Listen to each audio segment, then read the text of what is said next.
நான் சொல்கிறதெல்லாம் ஒரு ஜோசியம் மாதிரி இருக்கலாம். ஏன்னா எனக்கு ஜோசியம் சொன்னவர் எங்கள் அப்பாவுக்கு மேலே நான் படிக்க மாட்டேன்னு சொன்னார். அது மாதிரி அந்த ஜோசியம் பொய்க்கிற மாதிரி மயில்சாமி என்ன ஆயிரும், ஜோசியமும் பொய்க்கணும் அப்படின்னா சிலதை செய்ய வேணும் அப்படிங்கிறதுக்காக சொல்கிறேன். மகாகவிதையின் கடைசி சொற்கள், அப்படியாயின் கடவுள் அவரல்லர் அது. மகாகவிதையை படித்தபின் என்னுள் தோன்றியது, இன்னும் கொஞ்சம் எழுதியிருக்கலாமே. முடிவில் 5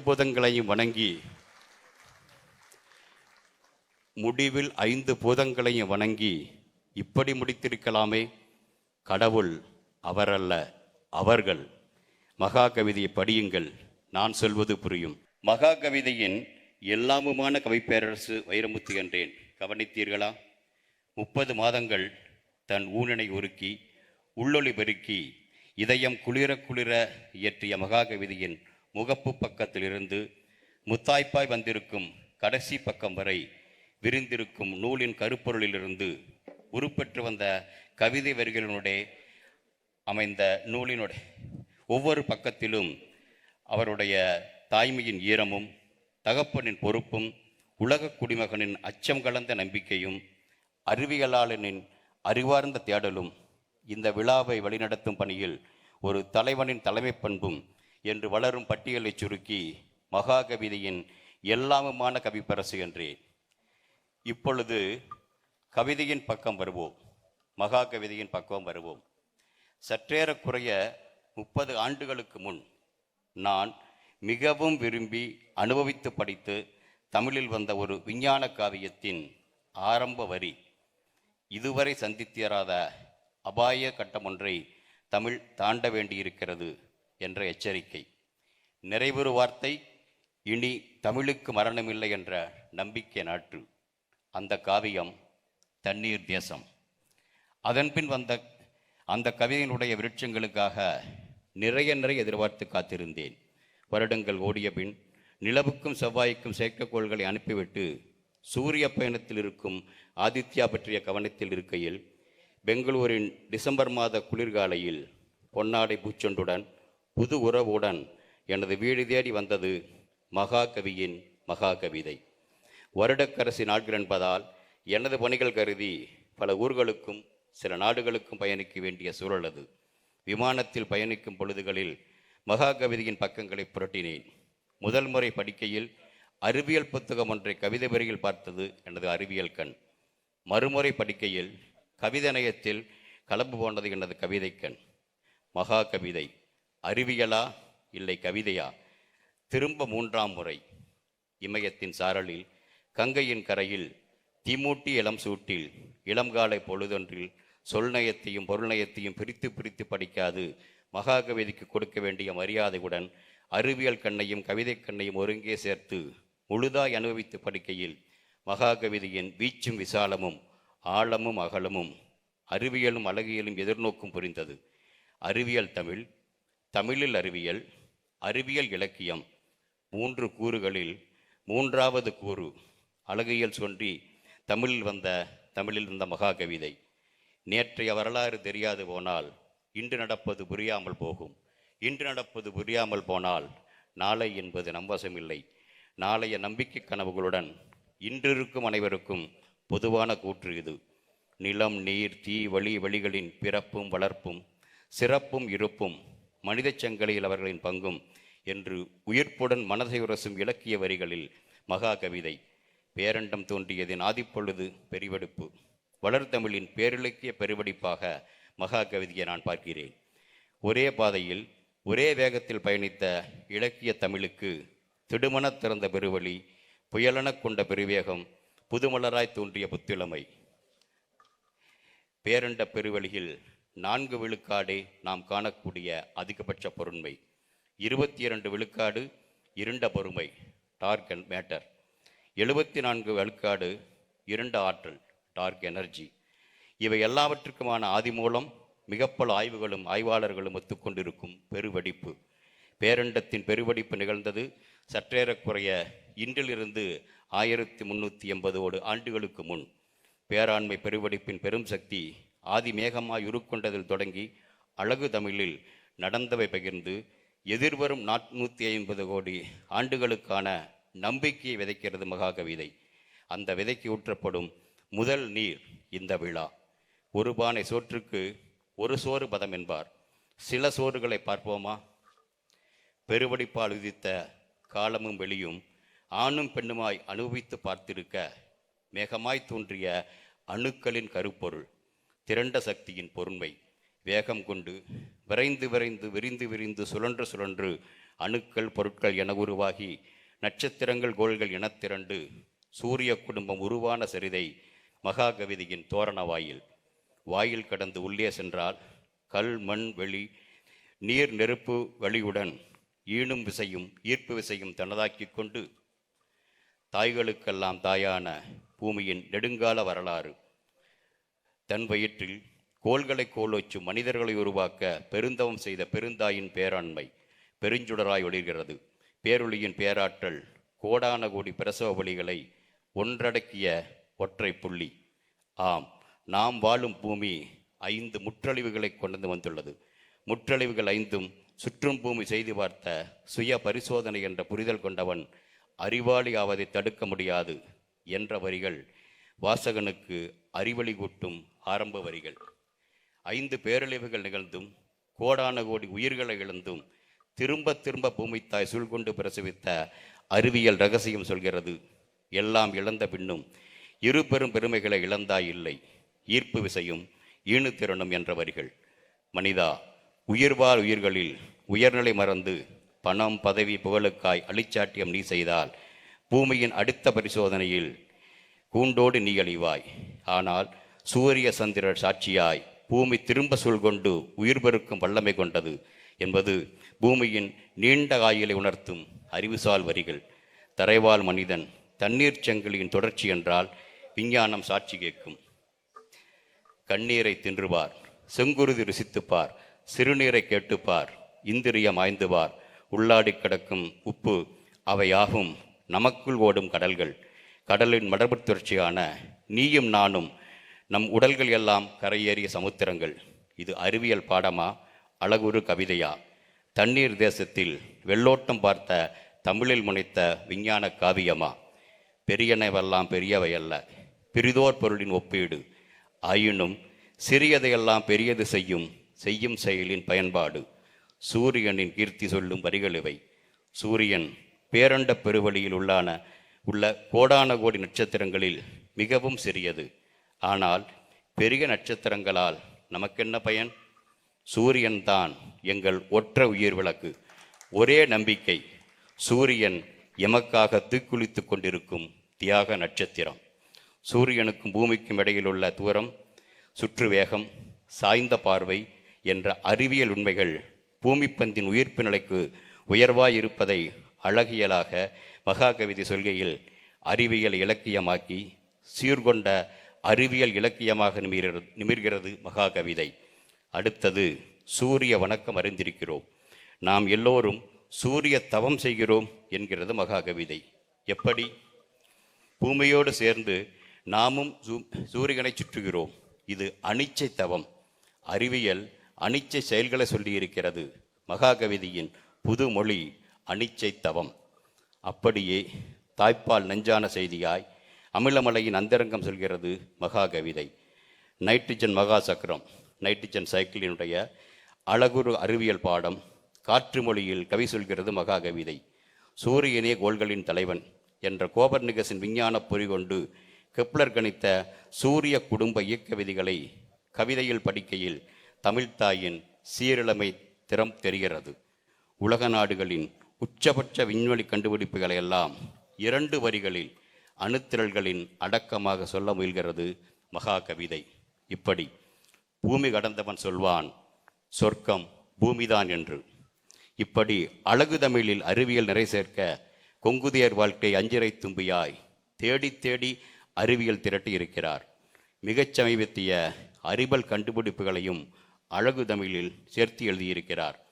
இன்றைய நிலையில் ஒரே ஓர் உதிரி திருத்தம் 275வது பக்கத்தில் சனிக்கிரகம் பற்றிய வரிகளில் பால்பட்ட அரண்மனையிலும் ஜன்னல்களுக்கு பஞ்சமில்லை என்பது போல் நுரைவட்ட கிரகத்தில் நிலாக்களுக்கு பஞ்சமில்லை.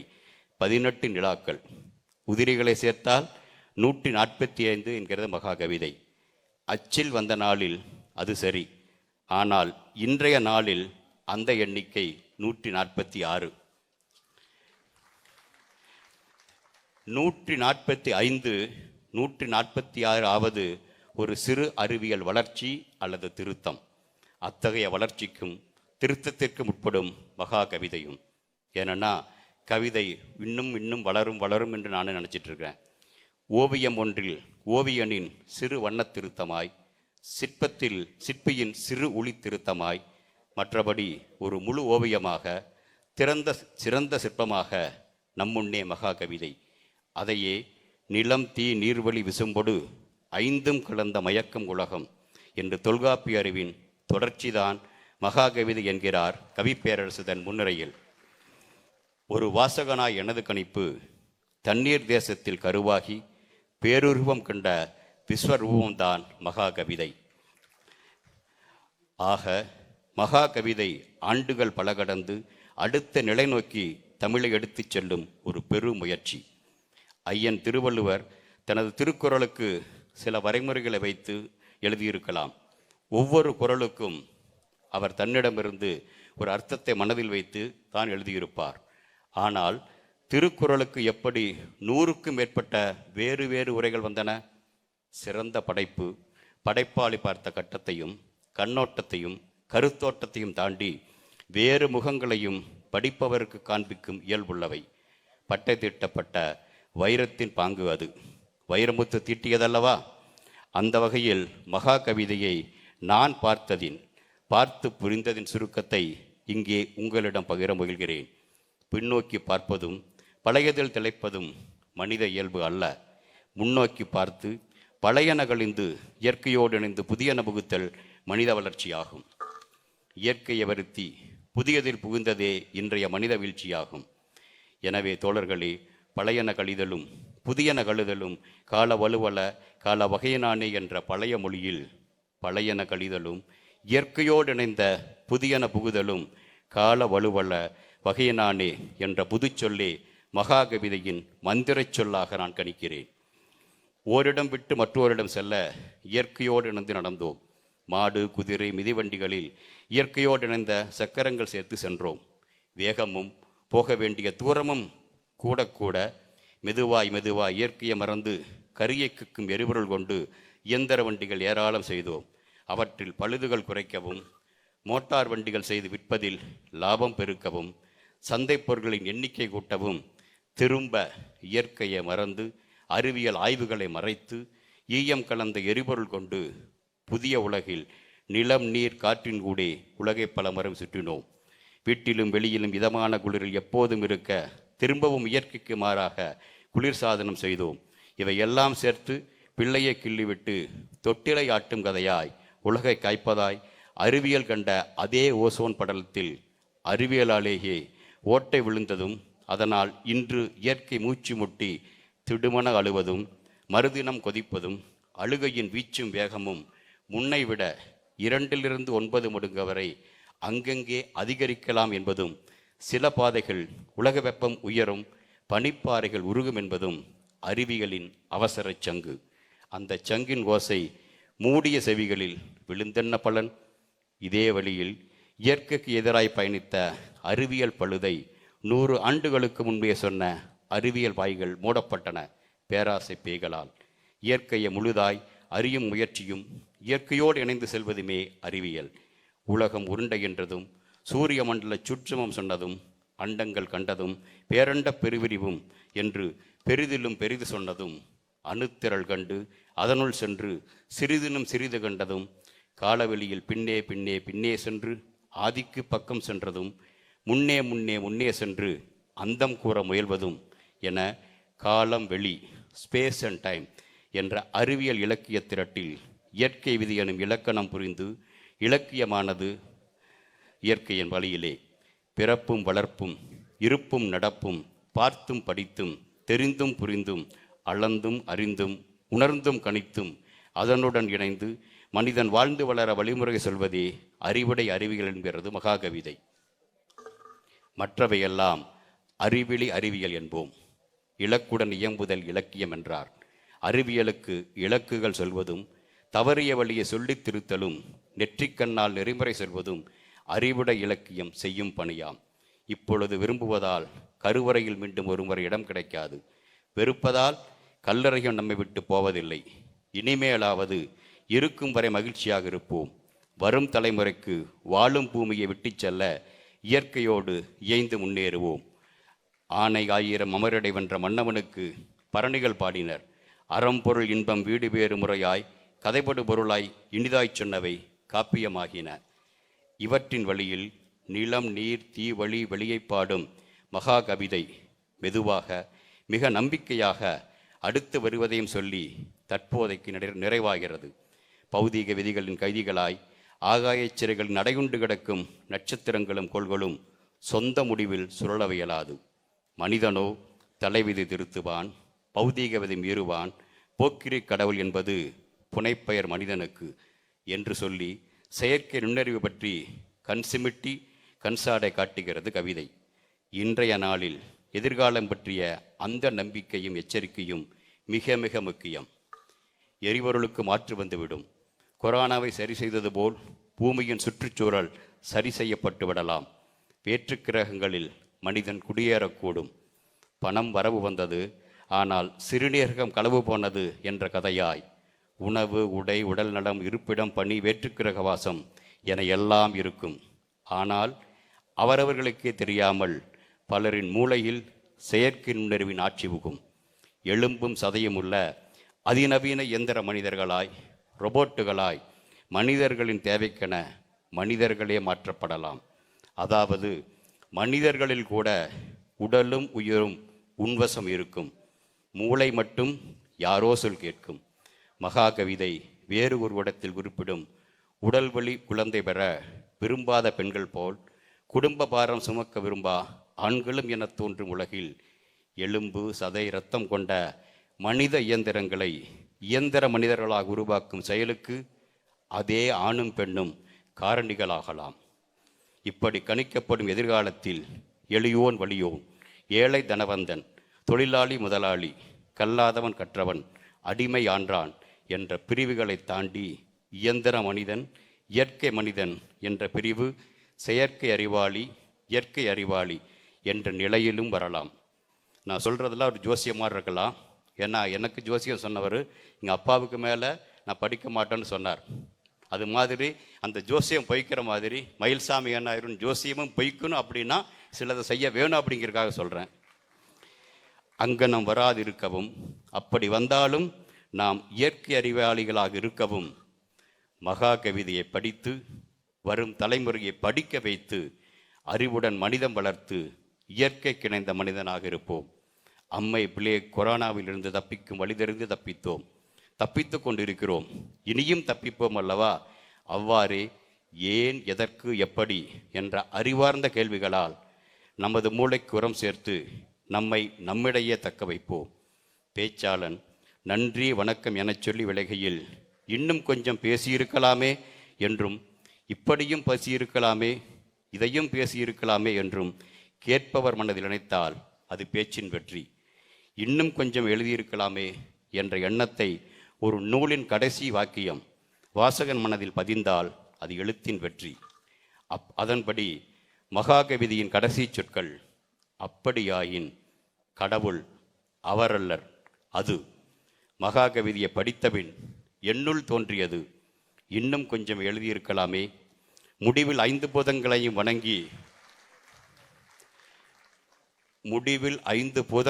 வணங்கி இப்படி முடித்திருக்கலாமே, கடவுள் அவரல்ல அவர்கள். மகா கவிதையை படியுங்கள், நான் சொல்வது புரியும். இன்னைக்கு 400 ரூபா தான், சீக்கிரம் வாங்கி நீங்கள் படிக்கலாம், அடுத்துல புரிஞ்சுக்கலாம். மகா கவிதையின் பிறிதோரிடத்தில் ஒரே உண்மைதான். பிறர் சொன்னால் பெருமை, நான் சொன்னால் கர்வம் என்று காற்றுமொழி சொன்னவர் எழுத்து வடிவம் கொண்ட எந்த மொழியிலும் மொழிபெயர்க்கத்தக்கது மகா கவிதை என்கிறார் தனது முன்னுரையில். அதை நான் முழுதாய் முன்மொழிகிறேன். கர்வம் என்ற பழிதுடைத்து தமிழுக்கு உலகளாவிய புதுமை சேர்க்க சென்றிடுவோம் 8 திக்கும் நம் சிறப்புக்கள் யாவும் கொண்டங்கு செல்வோம் என்று புதுமொழி படைப்போம். நிறைவாக மீண்டும் ஒருமுறை புத்தாண்டு வாழ்த்துக்கள் சொல்லி அமர்கிறேன். நன்றி, நன்றி, நன்றி. வணக்கம்.